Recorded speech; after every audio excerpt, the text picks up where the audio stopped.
Il était petit, colérique, complexé par sa stature, un homme que ses propres soldats surnommaient le petit caporal, parce qu'il ne dépassait pas leurs épaules. C'est l'image que l'on a tous en tête, sauf que cette image est fausse, presque entièrement fabriquée. Et le plus fascinant, c'est que l'erreur ne vient pas d'un historien négligent, ni d'une mauvaise interprétation des sources. Elle vient d'une simple conversion ratée entre deux systèmes de mesure, une confusion de quelques centimètres, et un empire de propagande bâti dessus. Quand Napoléon Bonaparte meurt en 1821, une mesure de son corps est relevée, officiellement, rigoureusement. Le résultat, environ 5 pieds 2 pouces. 5 pieds 2 pouces. Sur le papier, ça ressemble à une confirmation. Voilà, dirait-on, la preuve définitive d'un homme chétif.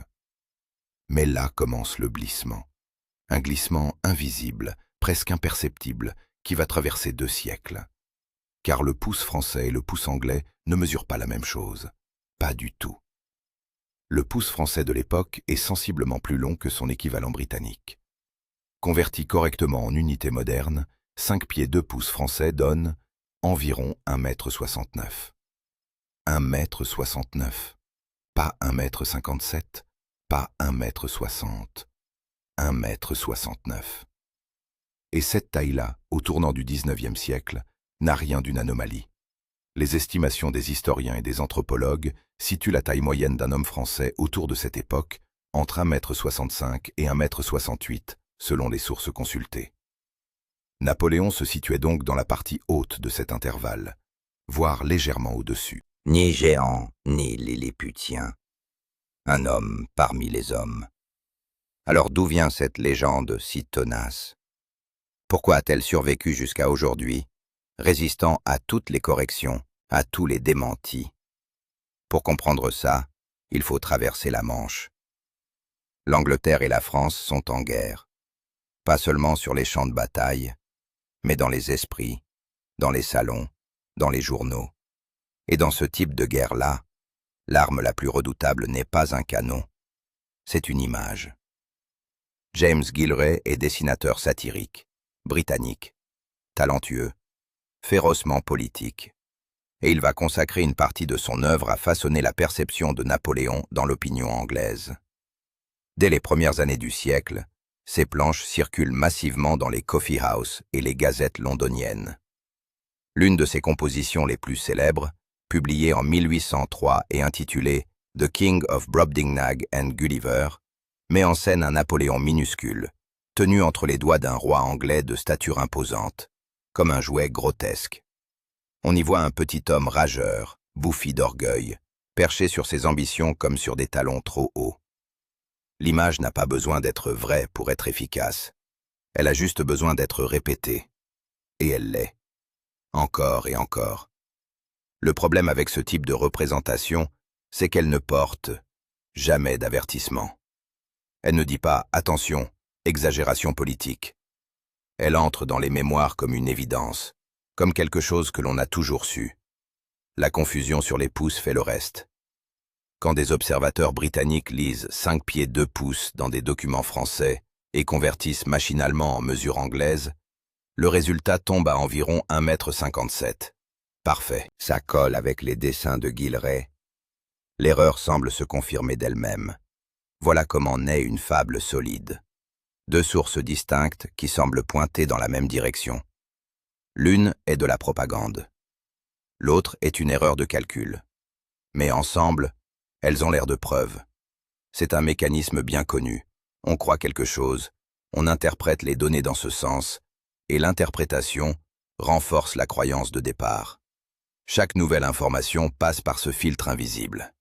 Napoléon Petit est devenu une de ces certitudes que personne ne questionne vraiment, parce qu'elle semble évidente de toutes parts. Il y a une ironie savoureuse dans cette histoire.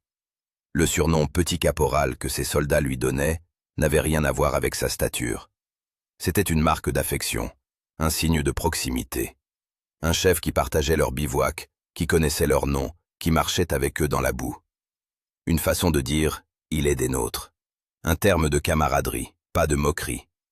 Mais le surnom, sorti de son contexte, est devenu une confirmation de plus. Chaque élément s'emboîtait.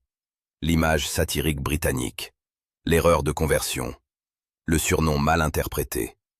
3 engrenages distincts, entraînés par la même mécanique.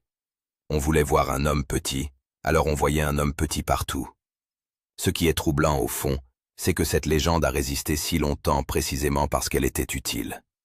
Pour les Britanniques en guerre, un Napoléon ridicule et chétif était bien plus rassurant qu'un Napoléon à taille humaine, capable et redoutable.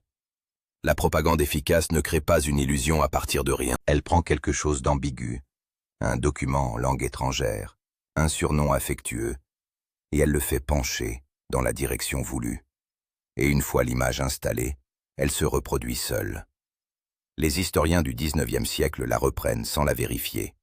Les romanciers l'amplifient. Les manuels scolaires la transmettent comme un fait acquis, au même titre qu'une date de bataille ou un traité diplomatique. Des générations d'écoliers français et européens ont appris sans le savoir une leçon fabriquée à Londres. Chaque génération hérite du préjugé de la précédente sans jamais remonter à la source. Aujourd'hui, la correction est bien documentée. Les historiens sérieux s'accordent sur la mesure réelle. 1,69 m. Une taille ordinaire pour un homme de son temps et de son pays. Mais la légende continue de circuler. Elle survit dans les blagues, dans les expressions populaires, dans ces petites certitudes que l'on sort sans réfléchir lors d'un dîner. Parce qu'une idée reçue confortable est toujours plus difficile à déloger qu'une erreur de chiffre. Napoléon n'avait pas besoin d'être petit pour être ce qu'il était. Une figure qui fascinait, qui terrifiait, qui réunissait en lui les contradictions d'une époque entière. Sa taille réelle ne diminue rien de son emprise sur l'histoire, mais elle dit quelque chose d'important sur la façon dont les récits se construisent des voyages. Une erreur de conversion, une série de gravures satiriques, un surnom sorti de son contexte, et 200 ans plus tard, des millions de personnes tiennent pour acquis quelque chose qui n'a jamais existé que dans l'imagination de ses ennemis. Combien d'autres certitudes que nous portons depuis l'enfance reposent sur une conversion ratée et une image bien placée.